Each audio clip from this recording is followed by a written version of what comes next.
Hi friends, మీరు చూస్తున్నారు thinking వే YouTube channel. ఇప్పటి వరకు మన ఛానల్ని సబ్స్క్రైబ్ చేసుకోండి, లైక్ చేయండి, షేర్ చేయండి. మరిన్ని వీడియోస్ అప్డేట్ కోసం బెల్ ఐకాన్ టచ్ చేయండి ఫ్రెండ్స్. అలానే ఇప్పటికే మన ఛానల్ని సబ్స్క్రైబ్ చేసుకుని వాళ్ళు ఎవరైనా ఉంటారో వాళ్ళైతే ఖచ్చితంగా సబ్స్క్రైబ్ చేసి మీ ఫ్యామిలీ అండ్ ఫ్రెండ్స్ అందరికీ షేర్ చేయండి ఫ్రెండ్స్. అలానే మన వీడియో ఏమాత్రం మిస్ కాకుండా మొత్తం వరకు పూర్తి వరకు అయితే చూడండి ఫ్రెండ్స్.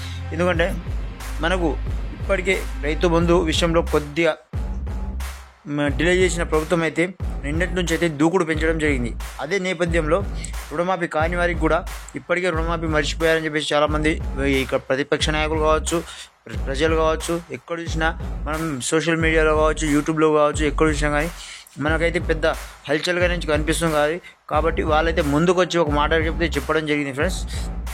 తుమ్మల నాగేశ్వరరావు అయితే ఈ మన రైతు రుణమాఫీకి సంబంధించి 2 లక్షల పైకి పడి ఉన్న రైతులకు కూడా కావచ్చు, కొన్ని 20,000 నుంచి మొదలుకొని 2 లక్షల పైబడి ఉన్న రైతులకు కూడా కొంతమందికి అయితే రుణమాఫీ కాలేదు ఫ్రెండ్స్. ఎందుకు అది కొన్ని వాళ్ళ సాంకేతిక కారణాల వల్ల కాలేకపోవచ్చు అని చెప్పేసి వాళ్ళైతే అప్డేట్ ఇవ్వడం జరిగింది.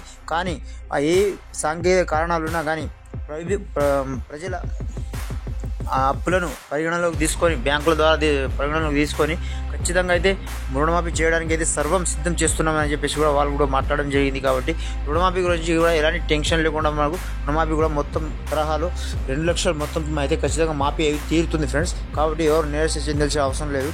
కానీ వెంబడి బ్యాంకుకి వెళ్ళి మీకైతే రైతు భరోసా డబ్బులు అయితే ఇప్పటికే పడుతూ ఉన్నాయి. వాళ్ళైతే 2 ఎకరాలు పడనున్నాయి, రేపు 3 ఎకరాలు అలా దఫాల వారిగా పడడం జరుగుతుంది ఫ్రెండ్స్. కాబట్టి ఎవరు నిరాశ చెందకుండా మీకైతే ఖచ్చితంగా 100% రైతు భరోసా పడుతుంది. అలానే ఈ రుణమాఫీ విషయంలో కూడా మీ పత్రాలు అనేది ఎవరికైతే ఇప్పటికీ అగ్రికల్చర్ ఆఫీసర్స్కి ఇవ్వచ్చు. మీరు అయితే ఇక్కడిక్కడ తిరగాల్సిన అవసరం లేదు. ప్రభుత్వమే అప్డేట్ తీసుకొచ్చింది కాబట్టి ప్రభుత్వం 100% చేయబోతుంది. ఎందుకంటే next sarpanch elections, ZPTC, MPTC ఇవన్నీ ఎలక్షన్స్ ఉన్నాయి. ఇప్పటికీ ఒక దిక్కు ఎమ్మెల్సీ ఎలక్షన్స్ కూడా జరుగుతున్నాయి. కాబట్టి ఖచ్చితంగా మీకైతే 100% రుణమాఫీ తీరుతుంది. ఈ ఎమ్మెల్సీ ఎలక్షన్స్ అయిపోయిన తర్వాత మనకు ఎంపీటీసీ, జడ్పీటీసీ, సర్పంచ్ ఎలక్షన్స్ కాకముందే రుణమాఫీ అయితే తీరుతుంది ఫ్రెండ్స్. ఎనీవే, మన ఛానల్ ఏమాత్రం మీకు సపోర్ట్ అనిపించినా ఏదైనా అనిపించినా కానీ మీరు లైక్ చేసి 10 మందికి షేర్ చేయండి, వేలాది మందికి ఫార్వర్డ్ చేయండి ఫ్రెండ్స్. అలానే సబ్స్క్రైబ్ చేసుకోవడం మాత్రం మర్చిపోండి. చూస్తూనే ఉండే thinking channel. Thanks for watching. జై హింద్.